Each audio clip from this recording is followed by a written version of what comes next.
తెలంగాణలోని పలు జిల్లాల్లో విస్తారంగా వర్షాలు కురుస్తున్నాయి. సాయంత్రం వేళ ఒక్కసారిగా వాతావరణం మారింది. ఉరుములు మెరుపులతో వర్షం దంచి కొట్టింది. ఆదిలాబాద్, నిర్మల్ జిల్లాల్లో వర్షం దంచి కొడుతుంది. ఉరుములు మెరుపులతో విస్తారంగా వర్షం కురుస్తోంది. భారీ వర్షంతో లోతట్టు ప్రాంతాలు జలమయం కాగా జనజీవనం స్తంభించింది. బలంగా వీస్తున్న ఈదురుగాలులతో రైతులు ఆందోళన చెందుతున్నారు. ఇప్పటికే కొనుగోలు కేంద్రాల దగ్గరగా భారీ మొత్తంలో జొన్న, ధాన్యం ఉండగా వర్షానికి తడిచిపోయి నష్టపోతామని ఆవేదన వ్యక్తం చేస్తున్నారు రైతులు. ఇటు జగిత్యాల జిల్లాలోనూ వర్షాలు విస్తారంగా కురుస్తున్నాయి. ఇబ్రహీంపట్నం, ఖతలాపూర్, మెట్పల్లి మండలాల్లోని పలు గ్రామాల్లో వానలు దంచి కొడుతున్నాయి. దీంతో చిరు వ్యాపారులు, ప్రయాణికులు ఇబ్బందులు పడుతున్నారు.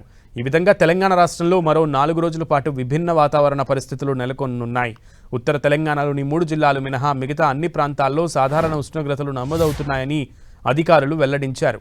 ఉదయం ఎండలు తీవ్రంగా ఉండి సాయంత్రం ఒక్కసారిగా వాతావరణం చల్లబడి ఉరుములు మెరుపులతో కూడిన వర్షం కురిసే అవకాశం ఉందని హైదరాబాద్ వాతావరణ శాఖ వెల్లడించింది.